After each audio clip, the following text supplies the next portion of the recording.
अभी सभी के संदर्भ के लिए मैं दो तीन बातें और कहना चाहता हूँ। पहली बात तो जो अपवर्ग जो दिया है वो अलग विशेषण नहीं है। अपवर्ग जो दिया वो विशेषण नहीं है अलग।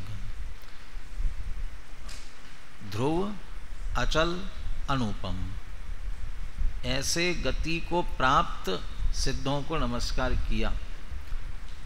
अब ये जो सिद्ध दशा, सिद्ध गति है, मोक्ष अवस्था, अब इसको एक विशिष्ट नाम दिया जाता है, वो उसका नाम है अपवर्ग। वो पूरे का मैंने ये हम ऐसा नहीं कह सकते जैसे ध्रुव, अचल, अनुपम ये विशेषण है, ऐसे सिद्ध भगवान का विशेषण अपवर्ग है, ऐसा नहीं कह सकते हैं। सिद्ध भगवान का विशेषण नहीं है वो। सिद्ध भगवान ने जिस गति अवस्था को प्राप्त किया है वह अवस्था कैसी, उस अवस्था का एक नाम है मोक्ष।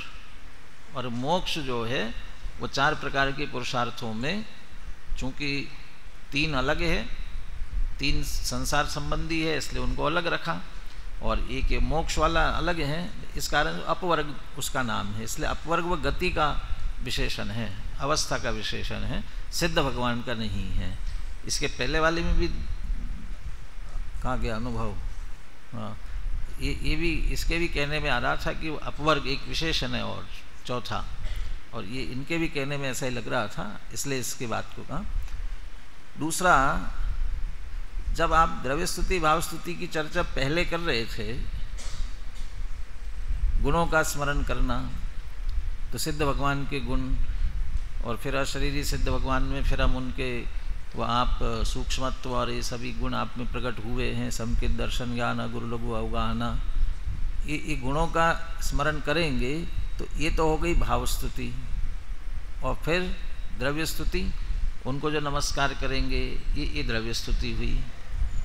अब ये तो ठीक है, अब और आगे बढ़ते हैं।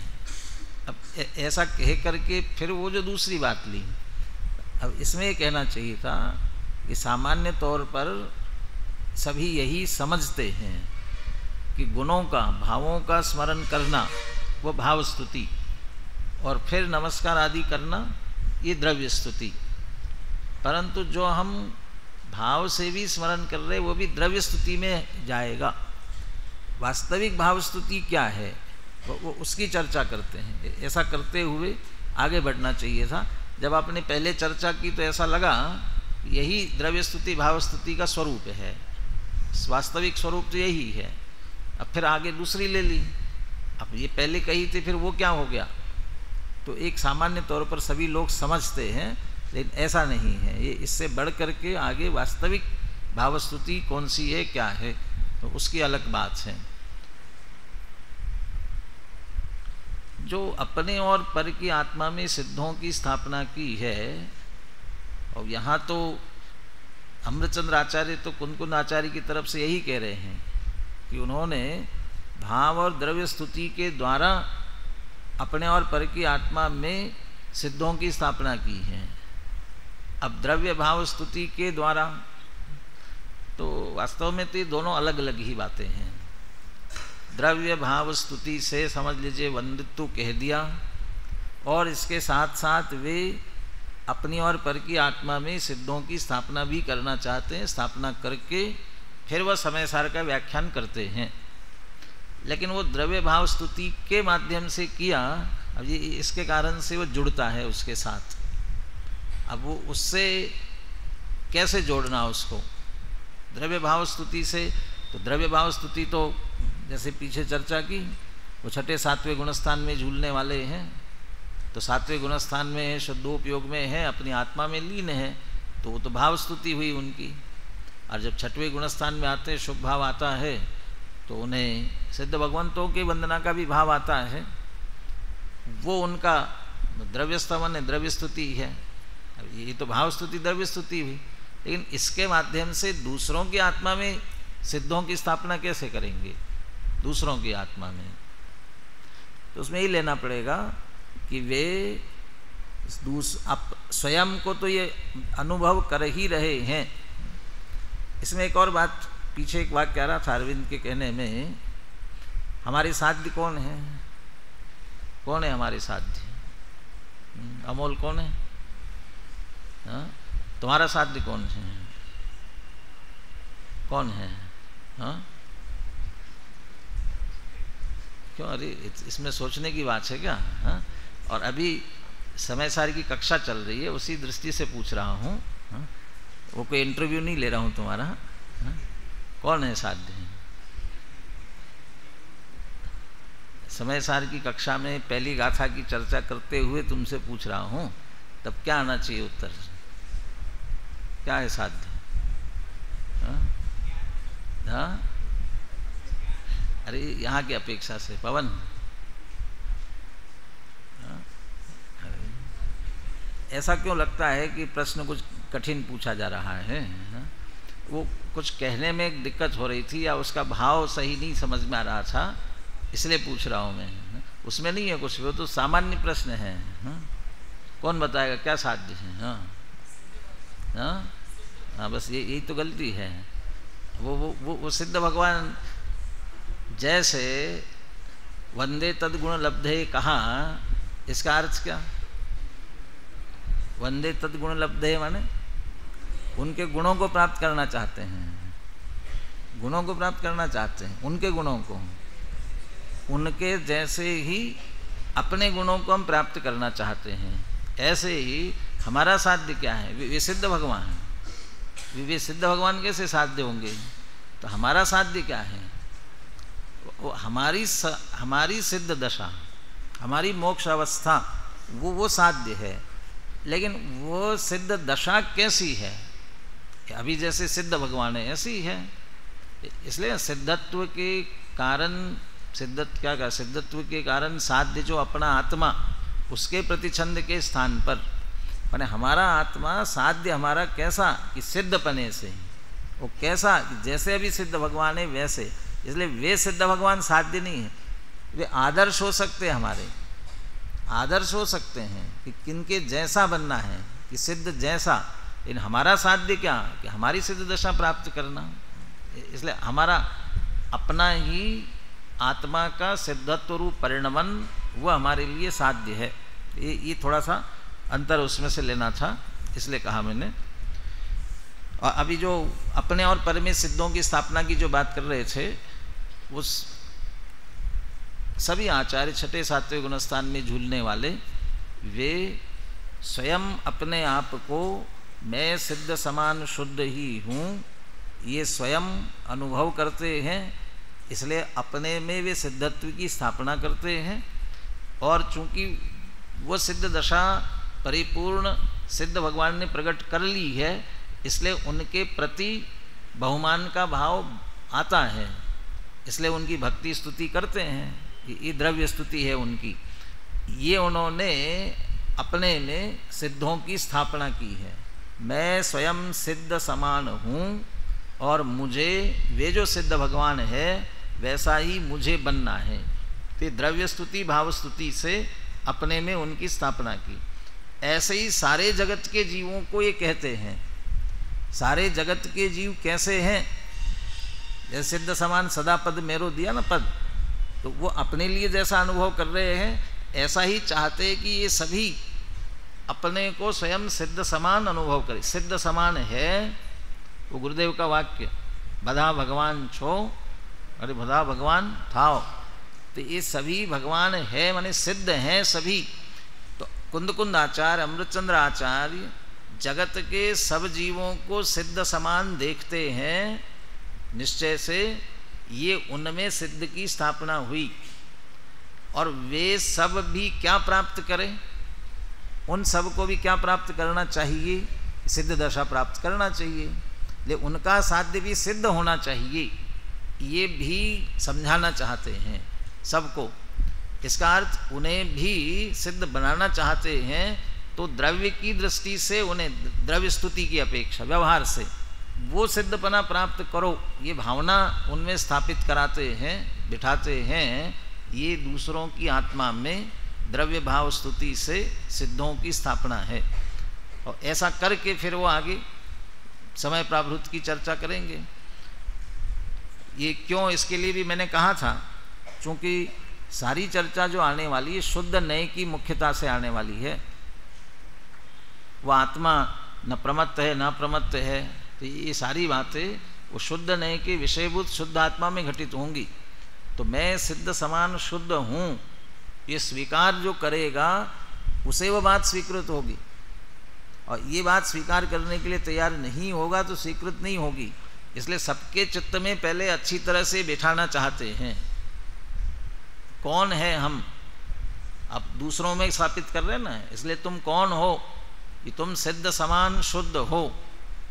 अब अपनी बात सुनो, और तब वो सिद्ध समान शुद्ध स्वीकार करेगा तो प्रमत्त नहीं अप्रमत्त नहीं ये बात उसको स्वीकार होगी। नहीं तो वो अपने आप को मैं तो संसारी हूँ, तो फिर ये बात उसको स्वीकार नहीं होगी।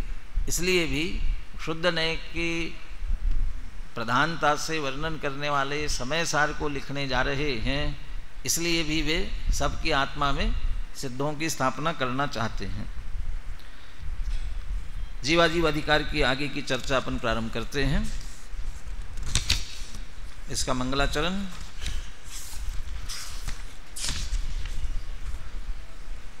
जय श्री ओम नमः सिद्धेभ्यः। रागादि वर्णादि से हेय आत्म भिन्न, शुद्ध बुद्ध चैतन्य में और अखंड अनंत।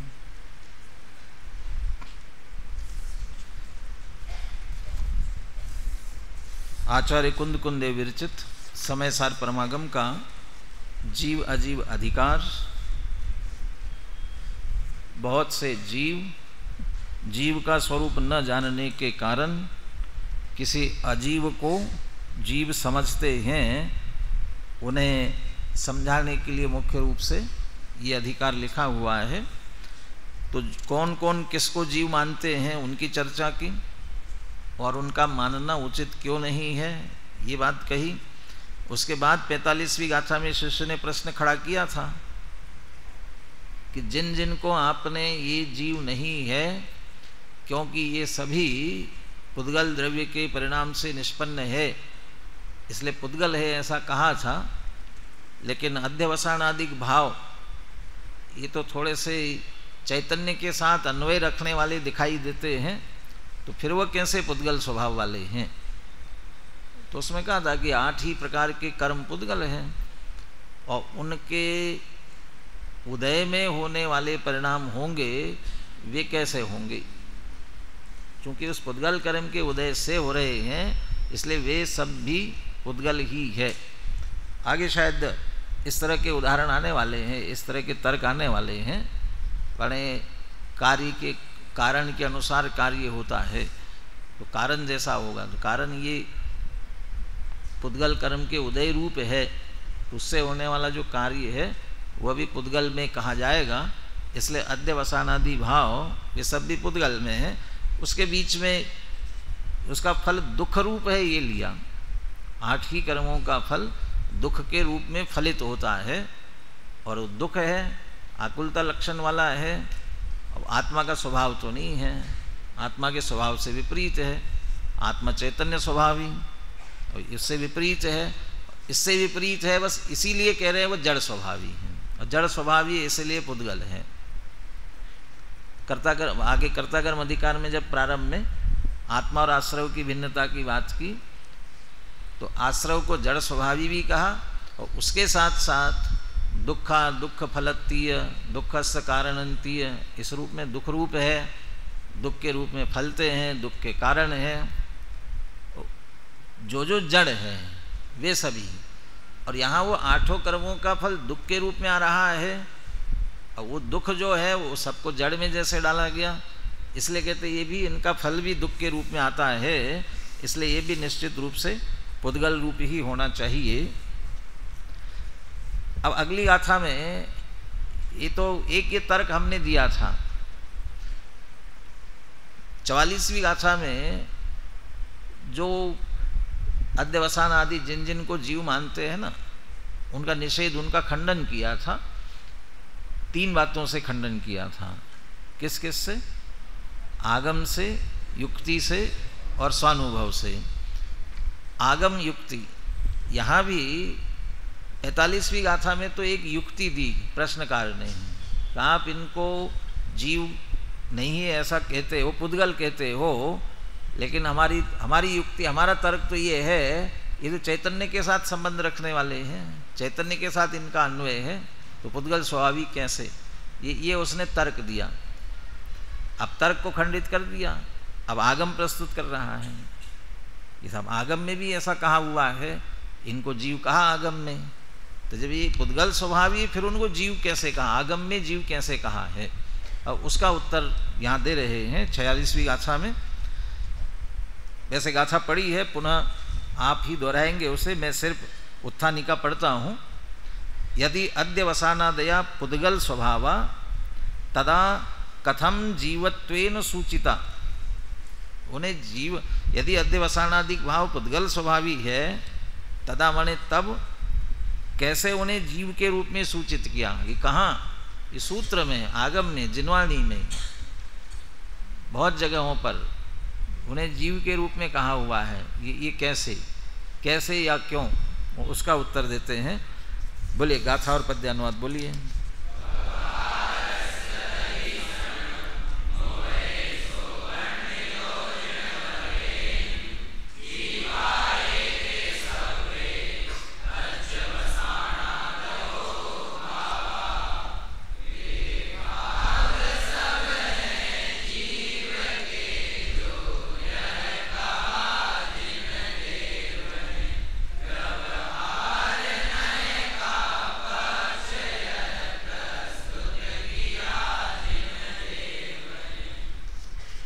एक सामान्य उत्तर इसमें दे दिया कि ये जो अध्यवसानादि के भाव अभी तो चल रहे थे, अजीव है, पुद्गल है। अब ये इसमें ये भी देखिए 44वीं गाथा, 44वीं गाथा से थोड़ा इसको मिलान, तुलना कीजिए, अंग्रेजी में कंपेयर करो इसको थोड़ा आपस में, बिल्कुल उल्टी बात आएगी। और जिनेंद्र भगवान ने कहा ये बात कह रहे हैं, इसमें भी ये कहा, एदे सव्वे भावा पोगल दव परिणाम निपन्ना केवली जिणे ही भणिया। केवली भगवान, जिनेंद्र भगवान क्या कहते हैं? ये सब भाव कैसे हैं? पुद्गल द्रव्य के परिणाम से निष्पन्न है, मतलब पुद्गल है। कहते जीवोत्ति उच्चन्ति, जीव कैसे हो सकता है? जीव नहीं है। और यहाँ क्या कहते हैं? जीवा एदे सव्ये अध्यवसानादवो भावा, ये सब अध्यवसानादिक भाव जीव है। किसने कहा? ये ऊपर की पंक्ति के अंतिम शब्द वर्णिदो जिनवरे ही, ये जिनेंद्र भगवान ने कहा। तो कौन सी बात जिनेंद्र भगवान ने कही? वे जीव है, यहाँ जीव है ये कह रहे, ये बात, कि वे जीव नहीं पुद्गल है, ये बात कही। तो कौन सी बात कही जिनेंद्र भगवान ने? कौन सी कही? और जिनेंद्र भगवान की वाणी को तो ये कहते हैं कि पूर्वा पर सब दोष रहित है, परस्पर विरोध नहीं आता है। और यहाँ तो परस्पर विरुद्ध है। एक ही ग्रंथ में थोड़ी सी गाथा, बस एक गाथा 45वीं बीच में आई है, तो ऐसा परस्पर विरुद्ध कैसे? परस्पर विरोध है कि नहीं?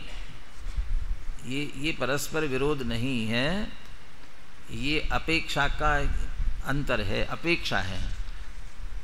वहाँ न ते परमर्थवादी, वे परमार्थवादी नहीं है, ऐसा परमार्थवादी कहते हैं। इसका अर्थ वो परमार्थ निश्चय की मुख्यता से बात है। निश्चय से देखा जाए, निश्चयने से देखा जाए, शुद्धने से देखा जाए, तो वे जीव नहीं, अध्यवसानादिक भाव जीव नहीं है। तो क्या है फिर? जड़ है, पुद्गल है। ये शुद्ध नहीं की मुख्यता से बात है। अब कहते जिनवानी में हमने देखा, या जिनेंद्र भगवान जी ने, आपने ही कहा है कि वह जीव है। हाँ, हमने कहा है, लेकिन किससे, किसकी अपेक्षा? वो जो हमने कथन किया है वह व्यवहारस्य दर्शनम, वह व्यवहार का दर्शन, वो व्यवहार दिखाया गया है। ये व्यवहार की अपेक्षा है। ये दो देखने के दृष्टिकोण हैं।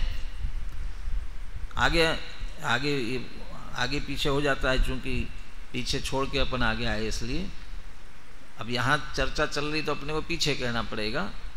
14वीं गाथा आएगी जो शुद्ध नय का स्वरूप बताएगी, तो उसमें अबद्ध स्पृष्ट आनंद नियत अविशेष ऐसा जो देखता है आत्मा को, उसको शुद्ध नय जानना।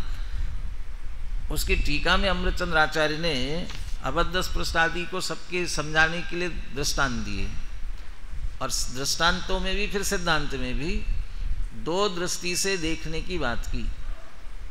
एक बहिर्दृष्टि से देखना और एक अंतर्दृष्टि से देखना।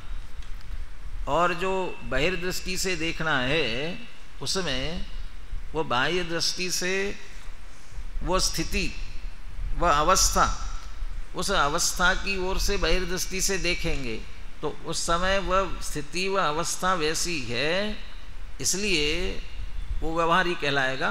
वो व्यवहार से वैसा है, परंतु स्वभाव के समीप जाकर देखा जाए, स्वभाव से देखा जाए, और स्वभाव में वो स्थिति नहीं दिखाई देगी। इसलिए अंतर्दृष्टि से स्वभाव सन्मुख जाकर देखने पर वो स्थिति नहीं है, तो उस समय कहेंगे कि नहीं है। इसलिए दोनों स्थितियां हैं। संयोग से देखने पर, बहिर्दृष्टि से देखने पर, पर्याय से देखने पर वो दिखाई देती है, तो उसको है कहा। लेकिन अंतर्दृष्टि से देखने पर दिखाई नहीं देते, अंतर्दृष्टि स्वभाव में नहीं है, इसलिए नहीं है कहा। ये दोनों स्थितियां हैं। और जो संयोग, ये बहिर्दृष्टि पर्याय को देखता है, व्यवहार नहीं है, इसलिए व्यवहार दिखाया। और अंतर्दृष्टि से स्वभाव से देखना, वो शुद्ध नय है, वो शुद्ध नय से देखा, वो निश्चय नहीं कहलाया। इसलिए दोनों स्थितियां वस्तु में हैं और वह एक साथ एक ही समय में है, इसलिए दोनों का कथन। अब ये दोनों लेकिन एक दूसरे की विरुद्ध बातें करते क्यों हो, कहते क्यों हो, क्या कारण है? तो शुद्ध नय का प्रयोजन क्या है, इसकी चर्चा 6वीं 7वीं गाथा के समय में आई विस्तार से। दूसरा निर्विकल्प अनुभव, अतीन्द्रिय आनंद की प्राप्ति, वो सब शुद्ध नय से होने वाली है, इसके लिए उसकी उपयोगिता है।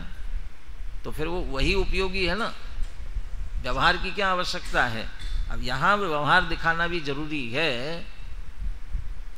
मूल गाथा में तो कहा कि व्यवहार दिखाया है, लेकिन अमृतचंद्र आचार्य टीका में ऐसा व्यवहार दिखाना जरूरी क्यों है, और वो बात कहेंगे और वो बात पढ़ेंगे तो ये ख्याल में आएगा कि कितना जरूरी है व्यवहार। यदि व्यवहार को न माना जाए, मोक्ष की प्राप्ति नहीं होगी। ये निश्चय वाले बात कर रहे हो और समय सार सामने रखा हुआ है और ये कह रहे हो व्यवहार को नहीं मानेंगे तो मोक्ष की प्राप्ति नहीं होगी। तो ये अमृतचंद्र आचार्य कह रहे, समय सार में कह रहे हैं, लेकिन क्यों, कैसे, वो पूरा पढ़ते हैं इससे। देखिए टीका देखिए, सर्वे एव एते अध्यवसानादयो भावा जीवा इति यत् भगवत भी सकलज्ञैहि प्रज्ञप्तम। अब मुझे फिर 44वीं गाथा की टीका की पहली पंक्ति पढ़ने की इच्छा हो रही है। आज मैंने कथन, वो कथन भी, भगवत भी, हाँ, वहाँ भी ऐसे विशेषण लगाए, अरहत भी लगाए ना, विश्व साक्षी भी सब लगाए उन्होंने कहा। और यहाँ भी कह रहे भगवत भी सकलज्ञै प्रज्ञप्तम, बिल्कुल एक दूसरे के विरुद्ध है। इसका अर्थ कर लेते पहले, 40वीं गाथा की इसकी पंक्ति का अर्थ करते हैं पहले। सर्वे एव एते अध्यवसानादयो भावा, ये सभी अध्यवसानादिक भाव, इसमें भावा बहुवचन चाहिए। जीवा इति, ये सब जीव है ऐसा, यत माने जो भगवत भी सकलज्ञ, सर्वज्ञ भगवान के द्वारा प्रज्ञप्तम कहा गया है, प्रज्ञापित किया गया है, वो कैसा है और क्यों है वो आगे कहेंगे। वहाँ 44वीं गाथा में क्या उनके द्वारा आदेश है।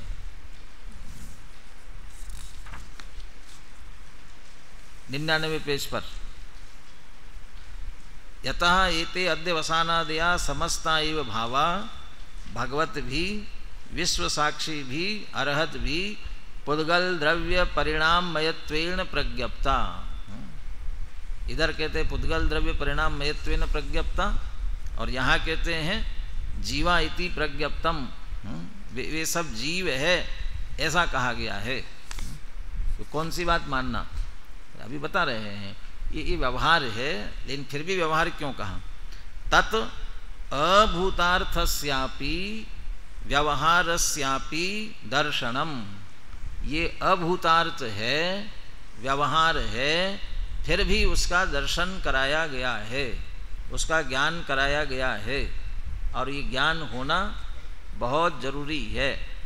यदि ये ज्ञान नहीं होगा तो बहुत बड़ा धोखा खाओगे। पानी कैसा होता है? पानी कैसा होता है? इतना भी नहीं मालूम कैसा होता है। कैसा होता है पानी? हाँ, पानी ठंडा होता है। ठंडा होता है ना, पक्का ठंडा होता है। और उबलता हुआ पानी हो और ठंडा होता है, और इसलिए पी लेंगे तो क्या होगा? जलेंगे कि नहीं जलेंगे? वो तो ठंडा होता है ना, और पिएंगे तो क्यों जलते हैं? टोडरमल जी ने दिया ना उदाहरण। स्वभाव से पानी ठंडा है ऐसा समझकर गर्म पानी पिएगा तो क्या होगा? वो जलने वाला है। जला क्यों? जब पानी स्वभाव से ठंडा है तो जला क्यों? क्योंकि वर्तमान में तो गर्म था ना, अग्नि के संयोग आने से वर्तमान में तो गर्म हो रहा था अवस्था में।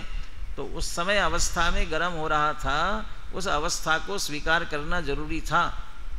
और अकेले स्वभाव को मानकर जो बैठता, हम तो निश्चय वाले हैं, हम तो निश्चय को मानते हैं, तो मानो निश्चय से पानी कैसा होता है? ठंडा होता है। और पियो तो क्या होगा? तो निश्चय वाले तो नहीं जलेंगे, व्यवहार वाले जलेंगे। कि निश्चय वाले भी जलेंगे? क्यों जले निश्चय वाले? वो तो स्वभाव से कहा था, लेकिन वर्तमान पर्याय से तो वर्तमान में गर्म है, इसको स्वीकार करना जरूरी है। और ये स्वीकार नहीं करेंगे तो धोखा खाएंगे ना। और फिर कभी छाछ सामने रखेंगे तो क्या करेंगे? हाँ, फूक फूक कर पिएंगे ना, ऐसे हो जाएगा फिर। हाँ, तो ऐसा नहीं हो, इसलिए अभूतार्थस्यापि व्यवहारस्यापि दर्शनम। ये जान रहे हैं, ये केवली भगवान भी जानते हैं, ये अभूतार्थ है। अध्यवसानादि भाव वास्तव में ये अध्यवसानादि नहीं, इसमें तो शरीर भी लिया है। नो कर्म, उसको भी जीव कहा गया था ना। वो अध्यवसानादि भावों में नो कर्म भी है, शरीर भी है, और शरीर को भी जीव कहा है। अभी तो अध्यवसान की बात कर रहे हो। अध्यवसानादि भाव तो चिद विकार है, लेकिन शरीर नो कर्म वो तो स्पष्ट जड़ है। मूर्तिक पुद्गल द्रव्य का स्पष्ट जड़, उसको भी जीव कहते हैं। और उसका भी दर्शन जरूरी है, उसको भी स्वीकार करना जरूरी है। क्यों, कैसे? व्यवहारो ही व्यवहारिणाम म्लेच्छ भाषेव म्लेच्छाणाम परमार्थ प्रतिपादकत्वात् अपरमार्थोपि तीर्थ प्रवृत्ति निमित्तम दर्शयितुम न्याय एव। व्यवहारो ही व्यवहार दर्शयितुम न्याय एव। व्यवहार दिखाना न्यायोचित है, गलत नहीं है, जरूरी है। दो बातें कहते हैं इसमें। एक पहला उदाहरण ही लिया, जैसे म्लेच्छ को समझाने के लिए म्लेच्छ भाषा का आश्रय लेना जरूरी है। म्लेच्छ को म्लेच्छ भाषा में ही समझाया जा सकता है, क्योंकि वो दूसरी भाषा नहीं समझ सकता। ऐसे ही व्यवहारियों को व्यवहार की भाषा में ही समझाया जा सकता है, उसके बिना वो समझ नहीं सकते। लेकिन व्यवहारियों को व्यवहार की भाषा में समझाना क्या है? कि परमार्थ समझाना है। समझाना तो वस्तु स्थिति है, परमार्थ है, लेकिन बिना व्यवहार की भाषा के वे नहीं समझ सकते हैं, इसलिए व्यवहार दिखाना जरूरी है। तो व्यवहारियों को समझाना है, इसलिए व्यवहार की भाषा में समझाना जरूरी है। और दूसरी बात, तीर्थ प्रवृत्ति निमित्तम, ये तीर्थ की प्रवृत्ति के लिए भी जरूरी है। इसके बिना तीर्थ की प्रवृत्ति नहीं हो सकती। तीर्थ की प्रवृत्ति क्या होती है? तीर्थ माने क्या? जिससे तिरा जाए, संसार से पार हो सकते हैं। तो संसार से तिरना ये कैसे हो सकता है? अनादिकाल से बंधन में बंधा हुआ है, बंधन से छूट जाए तो मुक्त हो सकता है। तो बंधन से मुक्त होना, इसका नाम तिरना है। तो यदि बंधन से मुक्त होना तिरना है, इसका नाम तीर्थ की प्रवृत्ति है, तो इसका अर्थ पहले बंधन होता है, ये स्वीकार करना पड़ेगा। आप परीक्षा वगैरह ग्रंथों में लिया ना, वहाँ जो तत्वार सूत्र के मंगलाचरण पर सारी चर्चा है, तो उसमें कर्म भूभृताम भेत्तारम वो लिया पद, तो उसी पर बहुत विस्तार से वो आप वो किया है। आप कर्म भूभृत के भेदता कहते हो, कर्म रूपी पर्वत को भेदने वाले। इसका मतलब कर्म पर्वत पहले बंधे थे, अब फिर उनको भेदा गया है, तो आप पहले बंधे थे ये सिद्ध करो। बंधन सिद्ध हो तो फिर उनका भेदना सिद्ध हो सकता है। बंधन ही सिद्ध नहीं होगा तो उनका भेदन कैसे सिद्ध हो सकता है? तो पहले बंध की सिद्धि करो। ऐसे तीर्थ की प्रवृत्ति के लिए बंधन सिद्ध होना भी जरूरी है।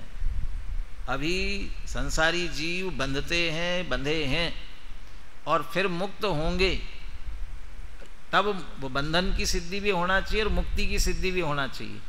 व्यवहार को मानेंगे तो ही बंधन की सिद्धि होगी और तो ही मोक्ष की सिद्धि होगी। ये आगे कहने जा रहे हैं। ये तीर्थ की प्रवृत्ति के लिए जरूरी है, इसलिए दर्शयितुम न्याय एव, इसलिए व्यवहार दिखाना बहुत न्यायोचित है, आवश्यक है। देखिए, तम अंतरेण तु शरीरात जीवस्य परमार्थ तो भेद दर्शनात् त्रस स्थावराणाम भस्मनः इव निशंकम उपमर्दनेन हिंसा भावात् भवत्येव बंधस्य अभावः।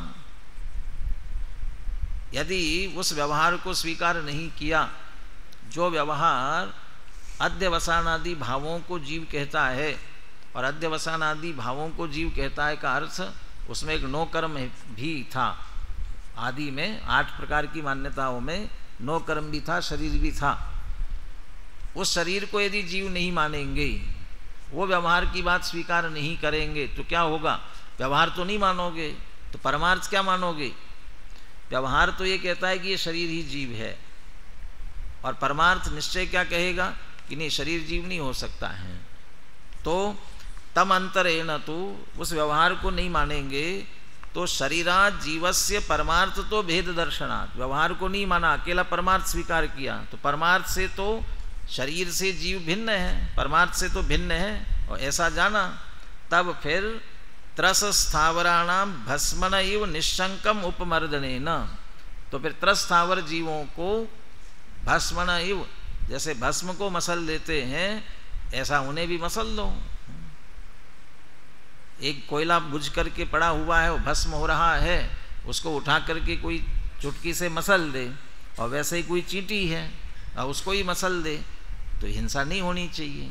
भस्म को मसलने में तो हिंसा नहीं होती है, वो तो जड़ है, उसमें तो कोई दिक्कत नहीं है। और वैसे ही ये चींटी को मसल लो, उसमें भी हिंसा नहीं है। क्यों?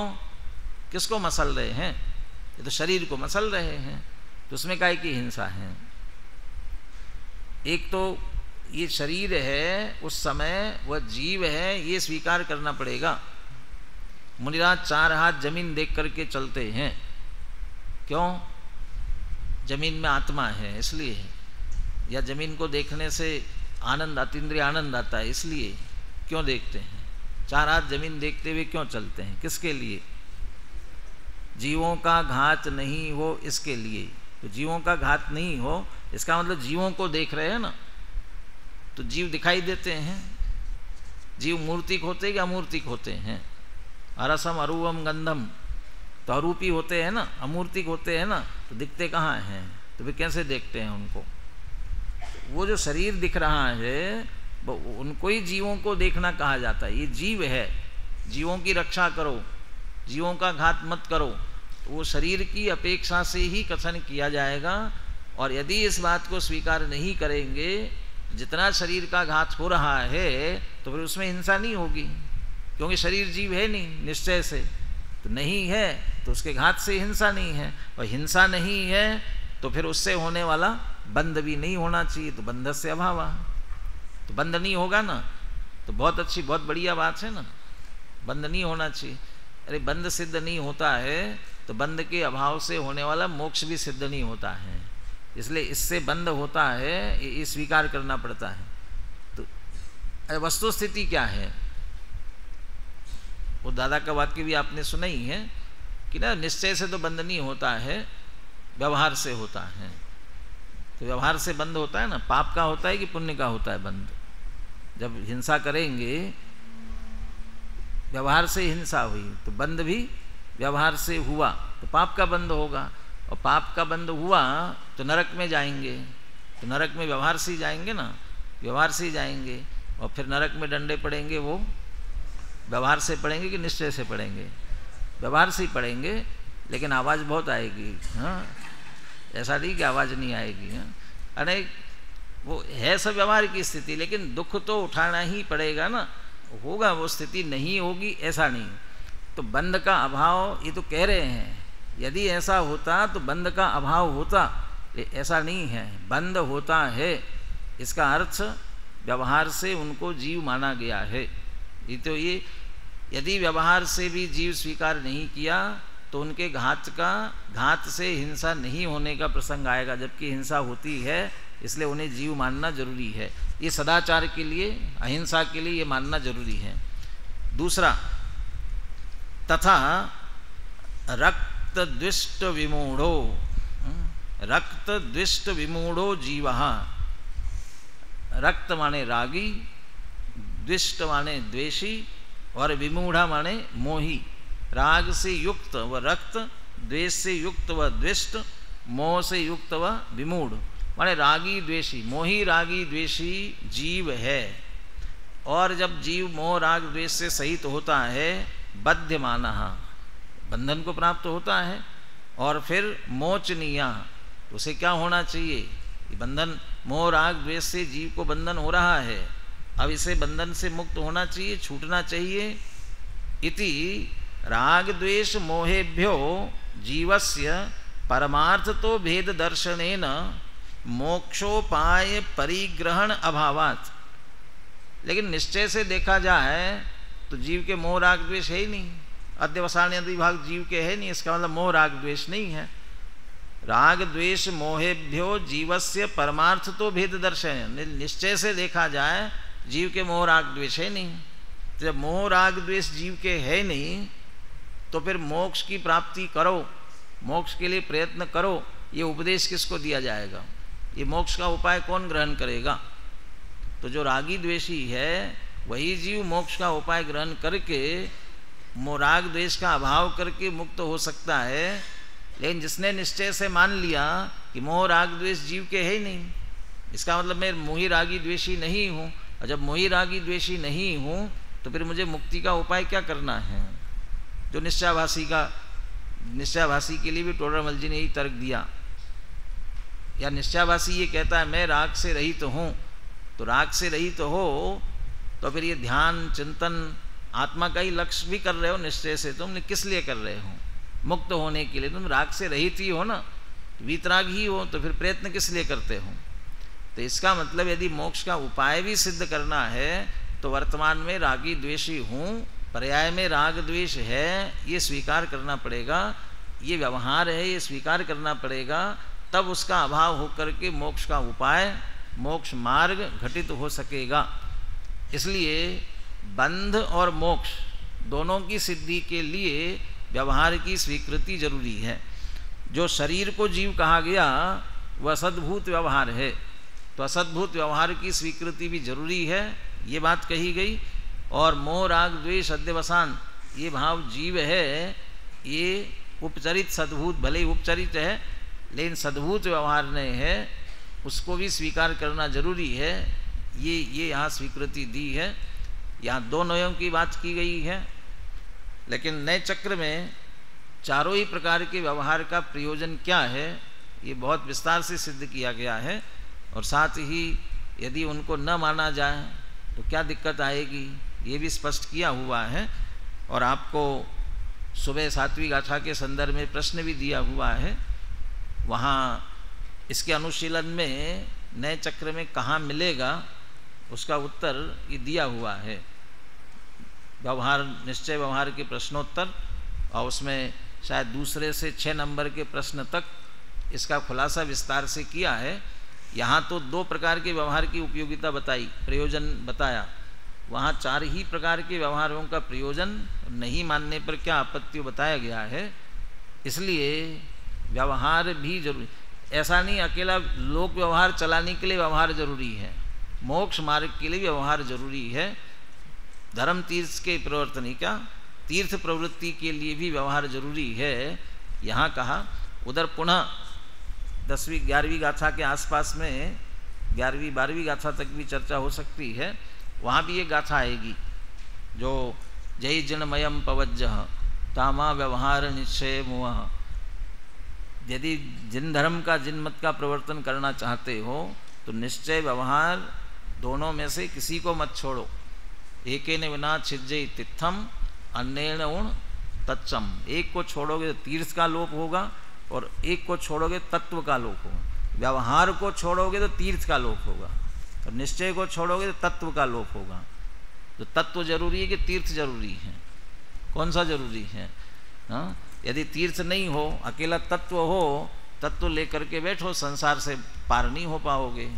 इसलिए व्यवहार नहीं होगा तो तीर्थ का लोप होगा।